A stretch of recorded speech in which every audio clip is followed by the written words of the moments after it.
Have you ever met someone with a really bad personality? Like, no, really, like their personality wasn't just like different or awkward, it was actually just bad. Can personality be bad, or are we just being rude and mean? Let's talk about the dark side to personality and how it can impact business success. Let's take a look.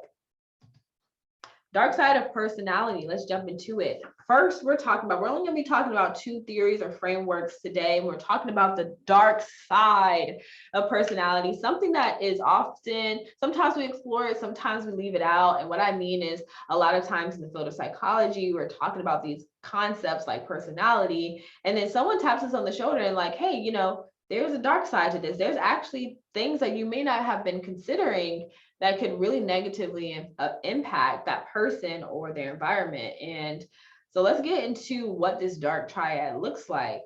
And I want you to think about if you've ever kind of come across someone like this.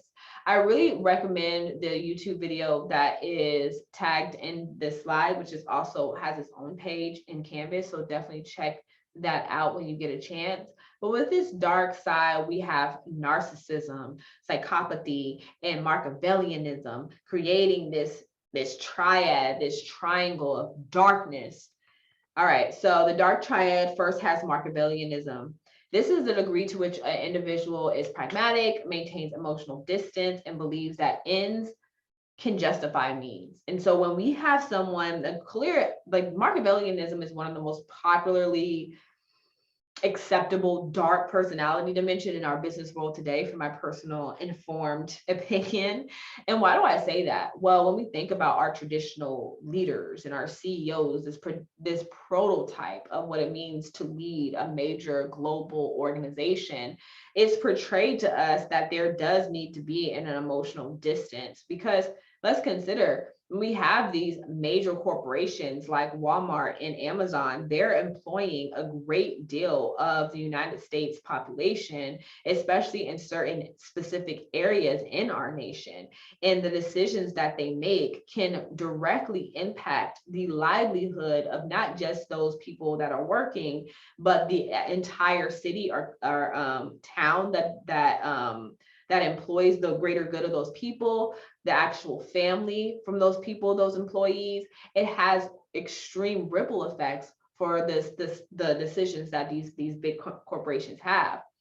And so when they have layoffs, or when they have mass injustice through biased processes, and they decide to do nothing about it, there has to be a maintaining of emotional distance to lay off, thousands and thousands of employees, or make decisions to use funds in one way over another. And we say, leaders have to be the ones to make the tough decisions, and kind of put emotions, Heisman, that's what they say in sports, right? Heisman, those emotions. For business success. So Machiavellianism. Then we have narcissism. This is so popular in our society today. A lot of us were throwing around this word. I think around 2019, 2020, I feel like narcissism was like a trending word for like that whole year. So this is a tendency to be arrogant. You have a grandiose sense of self-importance.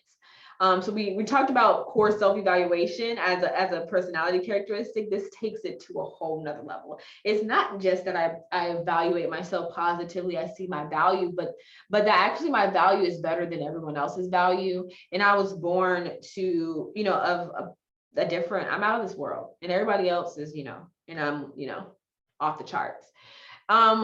People that are narcissism requires excessive admiration and a sense. And then they have a sense of entitlement. Like, I deserve to lead this company. I deserve to make these decisions. I am worthy of all these things that I have in front of me, even without any work, effort, or, skills or abilities. And then we have psychopathy, which is the tendency for a lack of concern for others and a lack of guilt or remorse when their actions cause harm.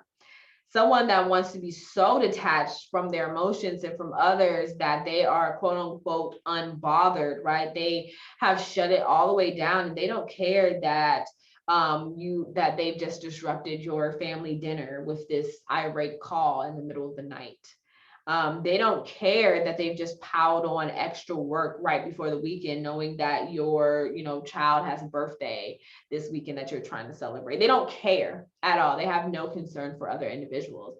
And I want you to think about the dark triad. And if you've ever come across someone in the workplace like this, the sad thing about this dark triad is a lot of these components is what we do actually see in this idea of leadership in our business world today. Someone that makes the tough decisions, that has emotional distance, that can make decisions for the greater good of the end goal for the business, someone that thinks highly of themselves, that thinks they're important, that is entitled to making decisions that can impact our nation, that actually also doesn't really care if they're hurting these people in the process, or if their action causes any harm. And in total, and we have all of this, we do have what we're saying as a dark triad. Very scary that we have that, and we have to question the reward systems that we have in our society, in our workplace, that rewards such a personality. As we stated in the situation strength theory, there are certain situations that can make the personality manifest into behavior. And so some of us may even have, to a particular degree, some aspects of the dark triad. In healthy environments, these particular characteristics might not even surface, or might surface less. But in the right environment, at the right time, with this type of characteristic, a lot of damage can be done. So we do also need to consider that, yeah, there's this dark triad going on in personality, but we also need to make sure that we're not rewarding such behaviors, that we're not rewarding this tendency to act in accordance to this dark triad, and that we're doing actually the opposite. Now, we also have this 5-trait framework that we like to use in this emerging framework to study this dark side of personality, or traits. And so we're going to just briefly go through the 5. And again, I just want you to kind of think through your experience to see if you've ever seen or observed any of these characteristics in your workplace, or even in media or TV shows that we have watched. So first, antisocial. Indifferent, callous towards people. I'm not a people person. I care about the task. I don't care about people. I'm not here for friends, those types of individuals. Borderline people have low self-esteem and are highly uncertain, have high uncertainty. And then the interesting thing about borderline and like low self-esteem and uncertainty is that it can manifest into completely different behaviors. We might see a peer with borderline, and they have really low self-esteem, they're highly uncertain, and so like they miss a lot of deadlines. It's really hard to communicate with them. It's really hard to get on the same page with them. Whereas someone else also may have low self-esteem and high uncertainty, but they're acting out against that, kind of should try to prove it, or go against it. So that's an interesting dynamic there. Schizotypical or schizotype individuals are eccentric, they're disorganized. They should work at Zappos. We have an image of Zappos, at least back in the day when its founder or CEO, before he passed away, but they had their office space organized, well, it wasn't even organized. It was like all this mess all over the place. People can't really keep up with their papers or what's going on with their lives. And they're always talking about a new topic or a new interest. We have obsessive compulsive people who are perfectionists. They can be stubborn. So perfectionists often do have procrastination in play, or they might not want to ask for help. They attend to every detail. They carry out strong work ethic and may be motivated for achievement. So you may see them kind of be distant if they're not able to achieve new things. If you don't give them a complete outline of what the expectations are, they might feel discouraged because they do want to perform at a standard of excellence. So if the standard of excellence is not provided, that's going to frustrate them. Avoidant individuals feel inadequate and hate criticism. So they're not going to like feedback from managers. They're not going to like feedback from peers, certainly. And what we see with these, with this framework, we see is a little bit less dramatic as a dark triad is. We also see through my examples, like the multiple ways that we can understand business processes and business success with applying this framework. We can understand people better. We can understand what we can expect out of them given certain situations. We can expect an obsessive compulsive person to get very stressed out by a last minute task that requires precision. because they're going to want to really exceed in the expectations. And if they're not given the adequate time to do so and be perfect in that, that's going to cause them a lot of stress. And so even as we're navigating as our own managers, business owners, what have you, whatever avenue you're in, again, we're seeing another piece of evidence that understanding personality is really valuable in maintaining business success.